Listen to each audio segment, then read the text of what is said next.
So the race begins. I've probably put a lot in here because I really want to try and serve you, and I hope it doesn't just sound like philosophy since we can't do the interaction at the same level, although I hope you'll participate with me a bit. The bottom line of why I'm here is that I'm really in a position, I'm not here to motivate you, obviously, you don't need that. And a lot of times that's what people think I do, and it's the furthest thing from it. What happens though is people say to me, well, I don't need any motivation. And I say, well, that's interesting, that's not what I do. I'm the why guy. I don't know why you do what you do. What is your motive for action? What is it that drives you in your life today, not 10 years ago, or are you running the same pattern? Because I believe that the invisible force of internal drive activated is the most important thing in the world. I'm here because I believe emotion is the force of life. All of us here have great minds. You know, most of us here have great minds, right? I don't know if I'm in the category, but we all know how to think. And with our minds, we can rationalize anything, we can make anything happen. We can, I agree with what was described a few days ago about this idea that people work in their self-interest, but we all know that you don't work in your self-interest all the time. Because when emotion comes into it, the wiring changes in the way it functions. And so it's wonderful for us to think intellectually about how the life of the world is, and especially those who are very smart. We can play this game in our head, but I really want to know what's driving you. And what I'd like to maybe invite you to do by the end of this talk is explore where you are today for two reasons. One, so that you can contribute more. And two, so that hopefully we can not just understand other people more, but maybe appreciate them more and create the kinds of connections that can stop some of the challenges that we face in our society today. They're only going to get magnified by the very technology that's connecting us, because it's making us intersect. And that intersection doesn't always create the view of everybody now understands everybody and everybody appreciates everybody.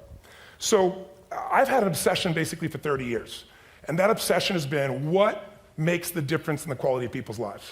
What makes a difference in their performance? Because that's what I got hired to do. I got to produce the result now. That's what I've done for 30 years.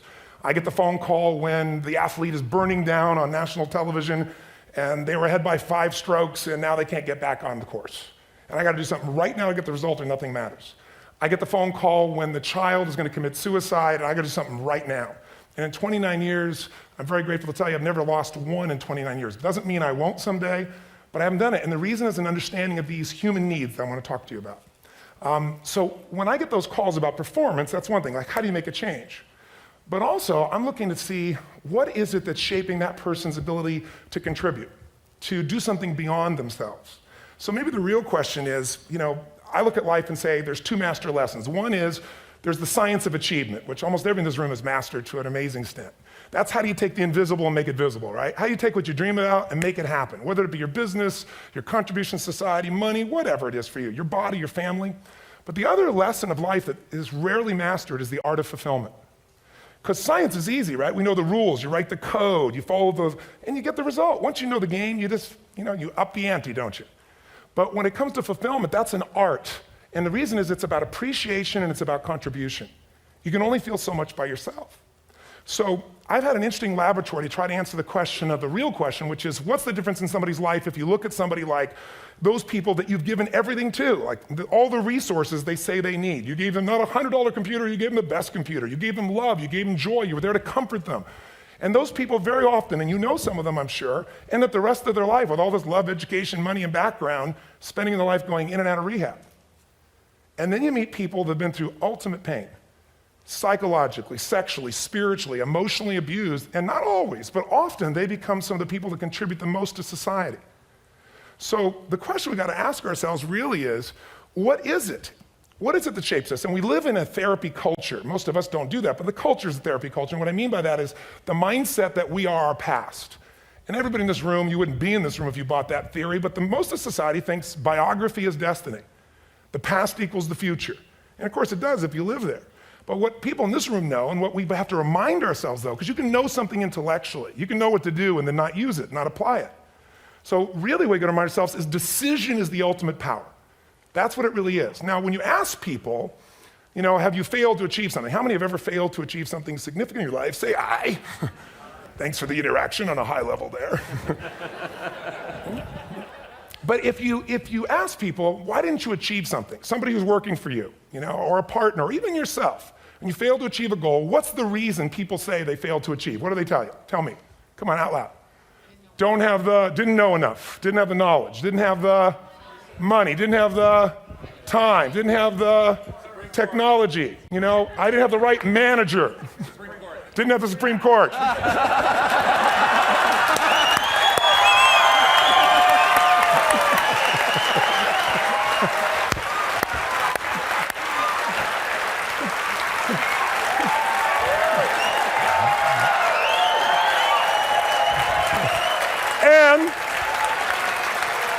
And what do all those, including the Supreme Court, have in common? They are a claim to you missing resources. And they may be accurate. You may not have the money. You may not have the Supreme Court. But that is not the defining factor.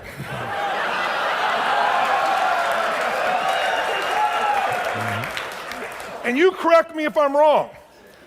The defining factor is never resources, it's resourcefulness. And what I mean specifically, rather than just some phrase, is if you have emotion, human emotion, something that I experienced from you day before yesterday at a level that is as profound as I've ever experienced, and if you'd communicated with that emotion, I believe you would have won.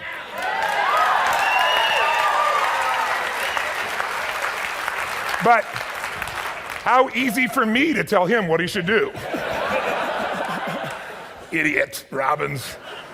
But I know when we watched a debate, at that time, there were emotions that blocked people's ability to get this man's intellect and capacity and the way they came across to some people in that day. Because I know people that wanted to vote in your direction and didn't, and I was upset. But there was emotion that was there. How many know what I'm talking about here? Say I. So emotion is it, and if we get the right emotion, we can get ourselves to do anything. We can get through it. If you're creative enough, playful enough, fun enough, can you get through to anybody, yes or no? Yes. If you don't have the money, but you're creative and determined enough, you find the way. So this is the ultimate resource, but this is not the story that people tell us, right? The story people tell us is a bunch of different stories. They tell us we don't have the resources, but ultimately, if you take a look here, flip it up if you would. They say, what are all the reasons they have in common? We've said that. Next one, please. He's broken my pattern. But I appreciated the energy, I'll tell you that. What determines your resources? We've said decisions shape destiny, which is my focus here. If decisions shape destiny, what determines it is 3 decisions. What are you going to focus on? Right now, you have to decide what you're going to focus on. In this second, consciously or unconsciously, the minute you decide to focus on something, you got to give it a meaning. And whatever that meaning is produces emotion. Is this the end or the beginning? Is God punishing me or rewarding me, or is this the roll of the dice? And emotion then creates what we're going to do, or the action. So think about your own life, the decisions that have shaped your destiny. And that sounds really heavy, but in the last 5 or 10 years, 15 years, haven't there been some decisions you've made that if you made a different decision, your life would be completely different? How many can think of one, honestly? Better or worse? Say I. So the bottom line is maybe it was where to go to work and you met the love of your life there. Maybe it was a career decision. I know the Google geniuses I saw here. I mean, I understand that their decision was to sell their technology at first.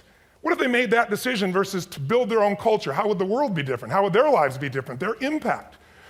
The history of our world is these decisions. When a woman stands up and says, no, I won't go to the back of the bus, she didn't just affect her life. That decision shaped our culture. Or someone standing in front of a tank. Or being in a position like Lance Armstrong and someone says to you, you got testicular cancer. That's pretty tough for any male, especially if you ride a bike. Right? You got it in your brain, you got it in your lungs. But what was his decision of what to focus on? Different than most people. What did it mean? It wasn't the end, it was the beginning. What am I gonna do? He goes off and wins 7 championships he never won once before the cancer because he got emotional fitness, psychological strength. That's the difference in human beings that I've seen of the 3 million I've been around. Because that's what my lab. I've had 3 million people from 80 different countries that I've had a chance to interact with over the last 29 years. And after a while, patterns become obvious. You see that South America and Africa may be connected in a certain way, right? Other people say, oh, that sounds ridiculous. It's simple. So what shaped Lance, what shapes you? 2 invisible forces, very quickly. 1, state. We all have had times. Have you had a time you did something and after you did it, you thought to yourself, I can't believe I said that. I can't believe I did that. That was so stupid. Who's been there? Say I. Have you ever done something after you do it, you go, that was me. Right? It wasn't your ability, it was your state. I should be able to change that quickly, but what I want to finish with quickly here is your model of the world is what shapes you long term. Your model of the world is the filter. That's what's shaping us. That's what makes people make decisions. We want to influence somebody, we got to know what already influences them. And it's made up of 3 parts, I believe. First, what's your target? What are you after? Which I believe it's not your desires. You can get your desires to goals. How many of you got a goal or desire and thought, Is this all there is? How many been there? Say aye.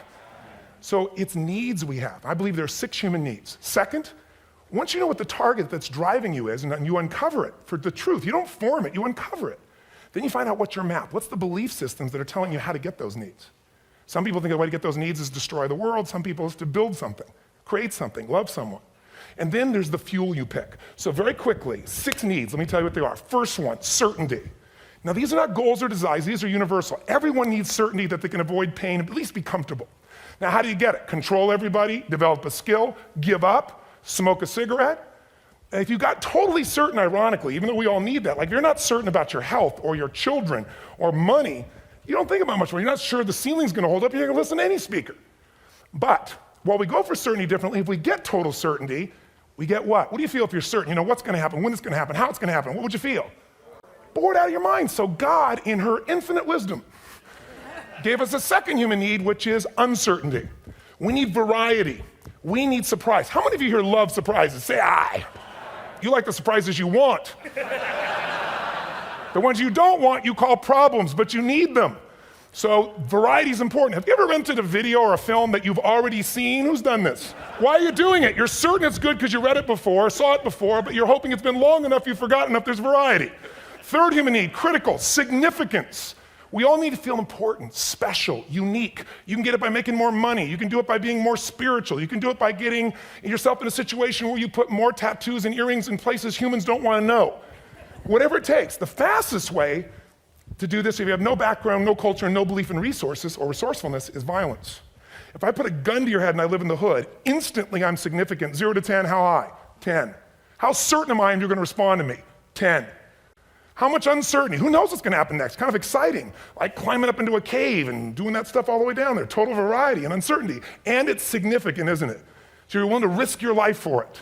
So that's why violence has always been around and will be around unless we have a consciousness change as a species. Now you can get significance a million ways, but to be significant, you got to be unique and different. Here's what we really need. Connection and love, fourth need. We all want it. Most people settle for connection because love's too scary. Don't want to get hurt. Who here has ever been hurt in an intimate relationship? Say aye. And you're going to get hurt again. Aren't you glad you came to this positive visit? But here's what's true. We need it. We can do it through intimacy, through friendship, through prayer, through walking in nature. If nothing else works for you, get a dog. Don't get a cat, get a dog. Because if you leave for 2 minutes, it's like you've been gone for 6 months when you show back up again 5 minutes later, right? Now, these first 4 needs, every human finds a way to meet. Even if you lie to yourself, even if you have split personalities. But the last 2 needs, the first 4 needs are called the needs of the personality, is what I call it. The last 2 are the needs of the spirit. And this is where fulfillment comes. You won't get fulfillment from the first 4. You'll figure a way, smoke, drink, do whatever, meet the first 4. But the last 2, number 5, you must grow. We all know the answer here. If you don't grow, you what? If a relationship's not growing, if a business is not growing, if you're not growing, it doesn't matter how much money you have, how many friends you have, how many people love you, you feel like hell. And the reason we grow, I believe, is so we have something to give of value. Because the 6th need is to contribute beyond ourselves. Because we all know, corny as it sounds, the secret to living is giving.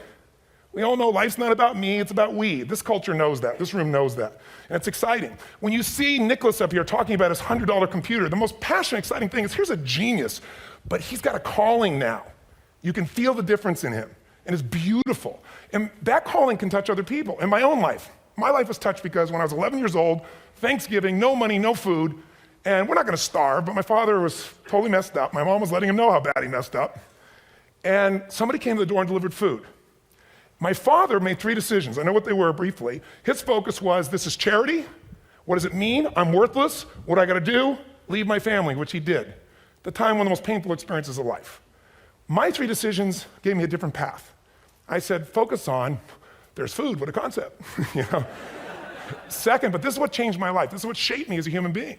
Somebody's gift, I don't even know who it is. They're not asking for it, this is giving our family food, looking out for us. It made me believe this. What does it mean? That strangers care. And what that made me decide is if strangers care about me and my family, I care about them. What am I gonna do? I'm gonna do something to make a difference. So when I was 17, I went out one day on Thanksgiving, it was my target for years, have enough money to feed 2 families. Most fun thing I ever did in my life, most moving. Then next year I did 4, and I didn't tell anybody what I was doing. Next year, 8. I wasn't doing it for brownie points, but after 8, I thought I could use some help. So sure enough, I went out, and what did I do? I got my friends involved, and I grew companies, and then I got 11 companies, and I built a foundation. Now, 18 years later, I'm proud to tell you, last year we fed 2 million people in 35 countries through our foundation, all during the holidays, Thanksgiving, Christmas, in all the different countries around the world. It's been fantastic. Thank you. So I don't tell you that to brag, I tell you because I'm proud of human beings because they get excited to contribute once they've had the chance to experience it, not talk about it. So finally, I'm about out of time, the target that shapes you, here's what's different about people. We have the same needs, but are you a certainty freak? Is that what you value most, or uncertainty? This man here couldn't be a certainty freak if he climbed through those caves. Are you driven by significance or love? We all need all six, but whatever your lead system is tilts you in a different direction. And as you move in a direction, you have a destination or destiny. The second piece is the map.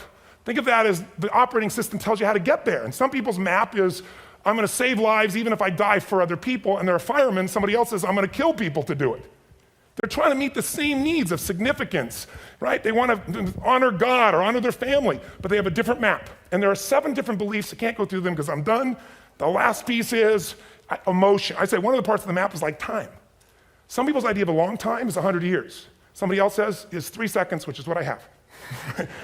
And the last one I've already mentioned that felt you. If you got a target and you got a map, and let's say, I can't use Google because I love Macs, and they haven't made it good for Macs yet. So if you use MapQuest, how many have made this fatal mistake of using MapQuest at some time?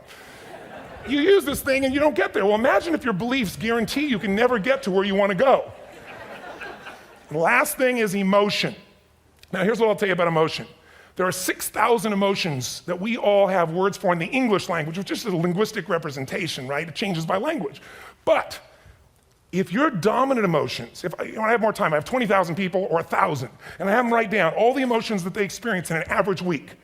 And I give them as long as they need. And on one side, they write empowering emotions, the other is disempowering. Guess how many emotions people experience? Less than 12.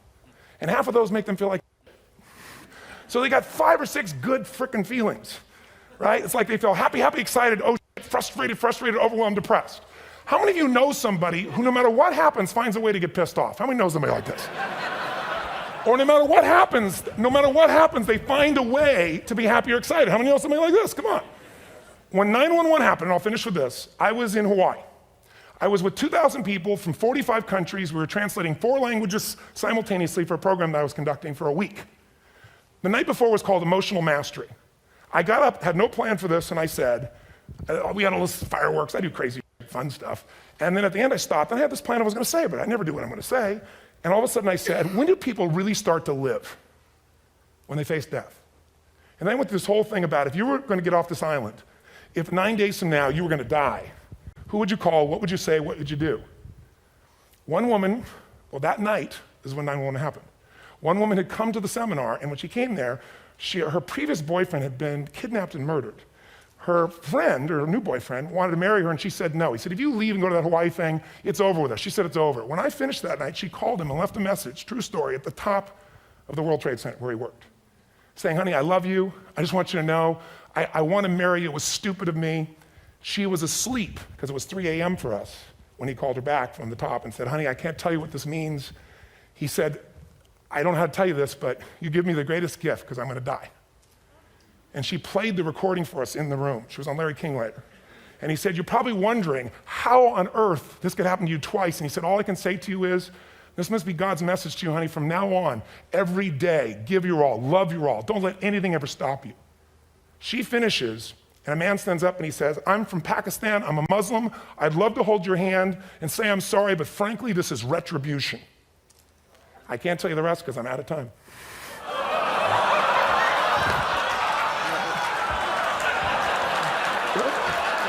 Are you sure? Finish the story. 10 seconds. 10 seconds. No, I want to be respectful. 10 seconds. All I can tell you is I brought this man on stage with a man from New York who worked in the World Trade Center, because I had about 200 New Yorkers there. More than 50 lost their entire companies, their friends, marking off their Palm Pilots. One financial trader, this woman made of steel, bawling, 30 friends crossing off that all died. And what I did to people is said, what are we going to focus on? What does this mean, and what are we going to do? And I took the group and got people to focus on, if you didn't lose somebody today, your focus is going to be how to serve somebody else. There are people, the woman got him, she was so angry and screaming and yelling. She wasn't from New York, she's not an American, she doesn't know anybody here. I said, you always get angry. She said, yes. Guilty people got guilty, sad people got sad. And I took these two men and did what I call an indirect negotiation. Jewish man with family in the occupied territories from New York who would have died if he was at work that day, and this man who wanted to be a terrorist, and made it very clear.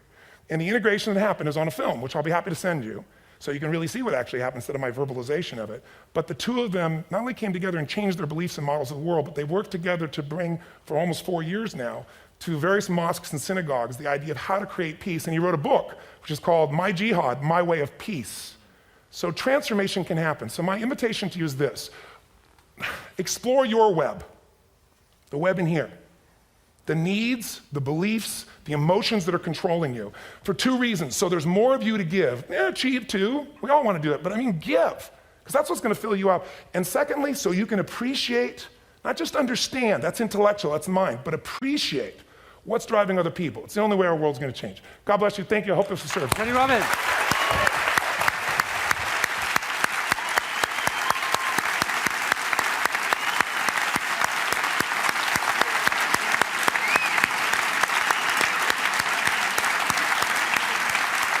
Tony, come back up here.